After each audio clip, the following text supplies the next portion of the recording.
पहलगाम में हुए आतंकी हमले के बाद से ही भारत और पाकिस्तान के बीच तनातनी जारी है। इस हमले का जवाब देते हुए भारत ने पाकिस्तान के खिलाफ कई कड़े फैसले लिए थे। इनमें सबसे सख्त फैसला पानी और पाकिस्तानियों को देश छोड़ने का था। ऑपरेशन सिंदूर को अंजाम देते हुए दोनों देशों के बीच तनाव बढ़ता दिख रहा था, जिसके बाद इनके बीच का तनाव गहराता गया। लेकिन अब दोनों देशों के बीच बीते शनिवार शाम 5 बजे सीज फायर का ऐलान कर दिया गया है। इसी बीच 11 मई को चिनाब नदी पर बने बांधों का पानी भी भारत द्वारा छोड़ दिया गया है, जिससे पाकिस्तान में बाढ़ जैसे भी हालात बन सकते हैं। दरअसल पहलगाम में हुए आतंकी हमले के बाद भारत ने पाक के साथ सिंधु जल संधि को भी स्थगित कर दिया था। उसने चिनाब नदी पर बने 2 बांधों के द्वारा पानी रोक दिया था। इस कारण पाकिस्तान की चिनाब नदी का जलस्तर गिर गया और वो सूखने लगी थी। पानी रोके जाने पर पाकिस्तान को बड़ा नुकसान भी उठाना पड़ा। आज सुबह भारत ने चिनाब नदी पर बने सलाल और बगलिहार डैम के गेट खोल दिए हैं। ऐसे में अब पाकिस्तान में बाढ़ जैसे हालातों की संभावना भी बन रही है। भारत द्वारा डैम के गेट खोले जाने के बाद सूखी पड़ी जमीन पर चारों तरफ पानी ही पानी नजर आ रहा है।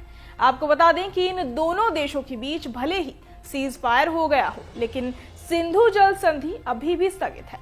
ऐसे में चलिए आपको सुनाते हैं युद्ध विराम के बाद बॉर्डर पर लोगों ने क्या कहा। सबसे पहले तो मैं अल्लाह का शुक्र अदा करता हूं कि अल्लाह ताला ने इस बड़ी मुसीबत से, इस बड़ी परेशानी से हमें निजात दिलाई। सुनने में आया है कि सीज फायर हो चुका है।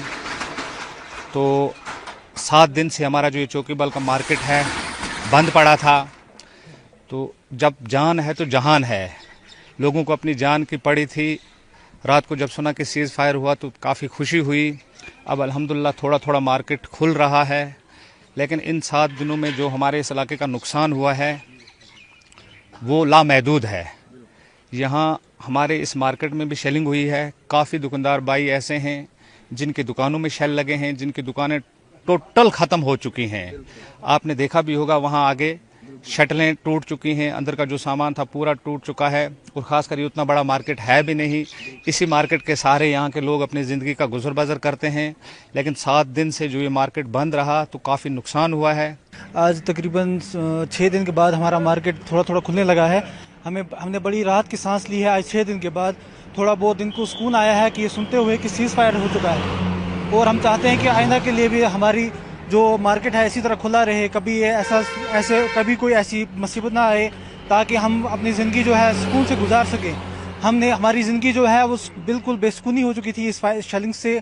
हम अपने घर बार छोड़ के कहीं दूसरी जगह पे शिफ्ट हो चुके थे। हमें जो तकलीफ़ हुई वो शायद ही कोई दूसरा समझ सके। जितनी तकलीफ़ हमने उठाई है आइंदा के लिए हम ये तकलीफ ना उठा सकें। और गवर्नमेंट से अपील करते हैं कि हमारे लिए कुछ ना इंतज़ाम किया जाए, बैंकर्स का इंतज़ाम किया जाए, ताकि हम अगर खुदा न खासा ऐसी कोई सिचुएशन आ जाए तो हम अपनी जो ज़िंदगी है कम से कम पुरसुकून गुजार सकें।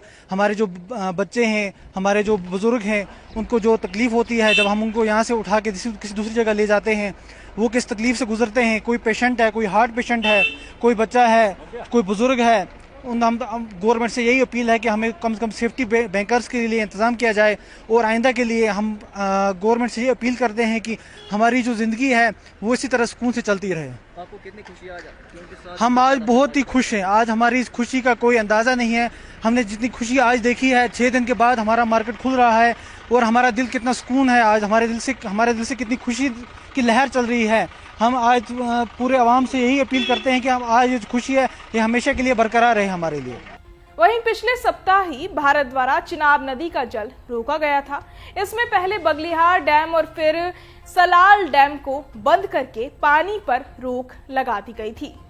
वहीं बीते दिनों जम्मू कश्मीर में आई बारिश के कारण डैम का जल स्तर बढ़ गया। यही वजह है कि डैम के गेट खोलने पड़े, लेकिन इसकी असल वजह अभी तक सामने नहीं आई है। बहरहाल इस पूरी खबर को सुनकर आप क्या कुछ सोचते हैं, हमें कमेंट बॉक्स में जरूर बताएं और बाकी तमाम खबरों के लिए सब्सक्राइब करें न्यूज नेशन। न्यूज नेशन अब व्हाट्सएप पर खबरों की ताजा अपडेट के लिए न्यूज नेशन के इस QR कोड को स्कैन करें।